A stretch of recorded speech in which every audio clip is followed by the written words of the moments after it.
Part BI, a straight line L with the equation y equals 2x plus 1 intersects the circle at points P and Q. So what we need here is simultaneous equations with our circle and our line. Okay, you can use either of those two versions of the equation of the circle. Okay, it really doesn't matter. I tend to use the unsquared one where all the terms are separate, but it actually will work either way. So I'm going to replace the y, and I'm going back to this top equation. I'm going to replace the y with 2x plus 1. And I've got a plus 2x, and then I've got a minus 4 lots of 2x plus 1, and that equals 4. So we need to square this out. So just be careful when you're squaring out that bracket. If you need to write it out twice, then do that. You'll get a 4x squared. You're then going to get middle terms that are both plus 2x. So that's going to give you a plus 4x. And then you'll get a plus 1. So don't forget the 2x turns into a 4x squared. And don't forget middle terms. Okay, we've still got plus 2x times out that bracket, and we've got minus 8x minus 4. Let's join everything together. So we've got 5 lots of x squared. We've got a 4x plus a 2x, which is 6. Take away 8 will be minus 2x. And then we've got a 1. Take away a 4, which will be negative 3. Hop that across, and it's another subtract 4, so that'll end up at negative 7. Doesn't look very promising for factorising, but I bet it does. Let's give it a go. I know it has to be a 5x and an x, and I know it has to be a 7 and a 1, because they're all prime numbers. So if I put the 7 over here, I'm going to end up with a 35x and a 1x, which isn't going to work. But if I put the 7 there and the 1 there, I'll end up with a 7 and a 1, which will a 7 and a 5, which will give me a 2. So I just need to make sure I get a negative 7 plus a 5. So I'll make the signs work to give me negative 7x plus 5x, which will make my middle term, and my minus 7 for the end. So that gives me x is 7 over 5, or x is minus 1. We can take our y coordinate as 2 lots of the x coordinate plus 1. Okay, you can just work in decimals, or you can work in fractions, or you can do it in your head. Doesn't really matter. 2 times 7 fifths plus 1. 19 fifths. Or if you prefer, that's 3.8.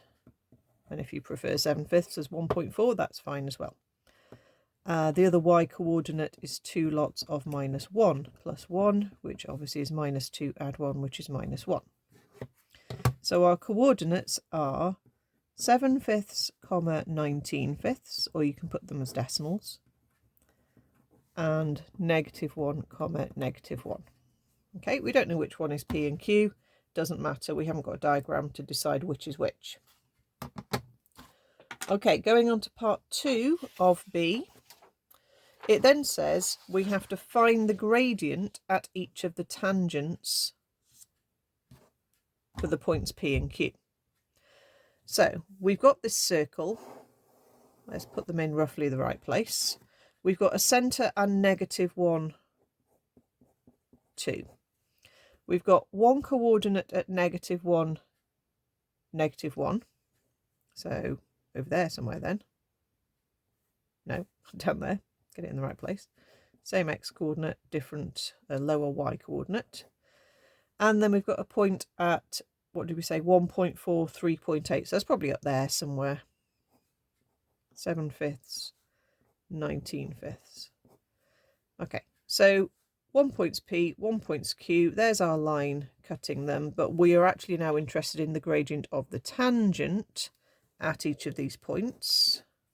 Okay, so let's do this point up here first. We'll work out the gradient of the radius, and then we'll do the perpendicular of it. So from the centre to this point, Again, we're doing our gradient formula from coordinate geometry. So 19/5 take away 2 divided by 7/5 take away -1. Let's just do that on the calculator. So 19/5 take away 2 over 7/5, and that would then be a +1. And that gives me 3/4. So the perpendicular gradient to that for our tangent would be, flip it over, change the sign. So -4/3. Okay, so at this point up here, if we're calling that P or Q, it doesn't really matter, but that would be our gradient of our tangent. And it looks right as well.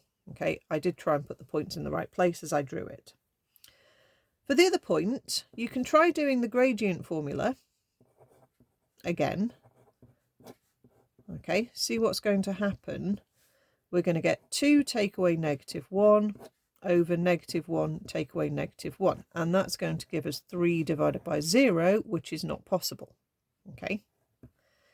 And that's because this is a vertical radius.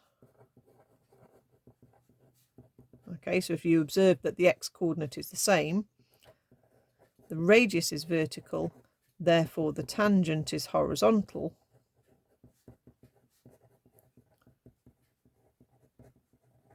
with a gradient of 0. Okay, so my gradient of my tangent is 4/3 for this point and 0 for that point.